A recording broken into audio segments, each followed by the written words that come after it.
আচ্ছা, সবাইকে স্বাগত। আজকের আলোচনাটা কিন্তু বেশ মজার একটা বিষয় নিয়ে। আমরা দেখব কিভাবে আমাদের ভাষাকে আরও সহজ, আরও শক্তিশালী করে তোলা যায়। আমরা কথা বলবো রিলেটিভ প্রোনাউন্স নিয়ে, যা আসলে দুটো বাক্যকে খুব সুন্দর করে জুড়ে দেওয়ার কাজ করে। চলুন, আর দেরি না করে শুরু করা যাক। আচ্ছা, এই দুটো বাক্য দেখুন তো। এই সেই লোকটি আর লোকটি এখানে এসেছিল। দুটোকে এক করতে হবে, কিন্তু লোকটি শব্দটা দুবার বলা যাবে না। কিভাবে করা যায় বলুন তো? এখানেই কিন্তু রিলেটিভ প্রোনাউনের আসল খেলাটা। আর এই সমস্যার সমাধান করার জন্যই আমাদের হাতে একটা দারুণ টুল আছে, যার নাম হল রিলেটিভ প্রোনাউন বা সম্পর্কসূচক সর্বনাম। এর সংজ্ঞাটা কিন্তু একদম সোজা। রিলেটিভ প্রোনাউন হলো এমন একটা শব্দ যেটা শুধু দুটো বাক্যকে জুড়েই দেয় না, বরং তার ঠিক আগের নাউন বা বিশেষ্য পদের সাথে একটা সম্পর্ক তৈরি করে দেয়। দারুণ না ব্যাপারটা? তাহলে এটা কি তা তো বোঝা গেল, কিন্তু এর আসল কাজটা কি? মানে এটা কেন এত দরকারি? চলুন সেটাই একটু ভেঙে দেখা যাক। এর কাজ মূলত দুটো। এক, দুটো আলাদা বাক্যকে জুড়ে দেওয়া, আর দুই, তার ঠিক আগের নাউনটাকে রেফার করা বা বুঝিয়ে দেওয়া। মানে এটাকে অনেকটা ব্রিজের মতো ভাবতে পারেন, যা দুটো আলাদা পার্কে তো মেলাই, আবার কোন পার্ট থেকে আসা হচ্ছে সেটাও দেখিয়ে দেয়। গ্রামারে এটা কিন্তু সাংঘাতিক কাজের একটা জিনিস।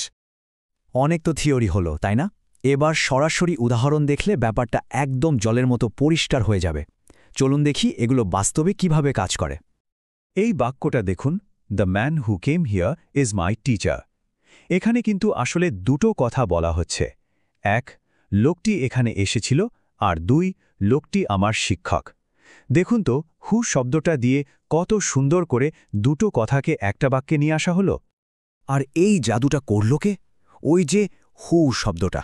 এটাই সেই ব্রিজ যা দুটো ভাবনাকে জুড়ে দিল।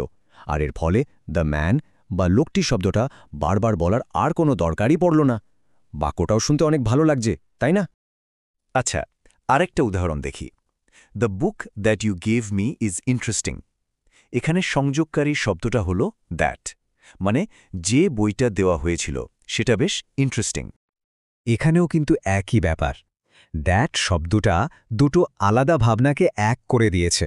একটা হলো বইটি আকর্ষণীয়, আর অন্যটা হলো বইটি আমাকে দেওয়া হয়েছিল। ভাবুন তো, একটা মাত্র শব্দ ব্যবহার করে দুটো তথ্য কি দারুণভাবে জুড়ে গেল। আমাদের ৩ নম্বর উদাহরণটা কিন্তু একটু অন্যরকম। This is the girl whose bag is red. এখানে ব্যবহার করা হয়েছে হুজ, যেটা সাধারণত মালিকানা বোঝাতে কাজে লাগে। আর এটাই হুজ এর খাসিয়ত। এটা একটা বিশেষ ধরনের কানেক্টর যা সম্পর্ক বা মালিকানা বোঝায়। দেখুন, এটা এই সেই মেয়েটি আর তার ব্যাগটি লাল, এই দুটো অংশকে জুড়ে দিয়ে মেয়েটার সাথে তার ব্যাগের একটা সম্পর্ক তৈরি করে দিল।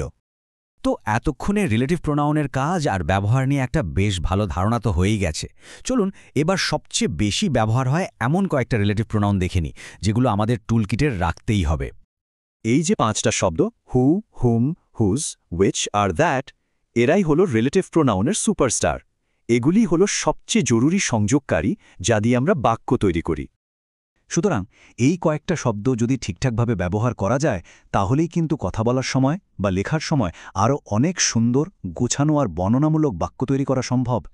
দেখতে ছোট হলেও ভাষাকে গুছিয়ে বলার জন্য এদের ক্ষমতা কিন্তু অসাধারণ। আশা করি এই আলোচনাটি কাজে আসবে।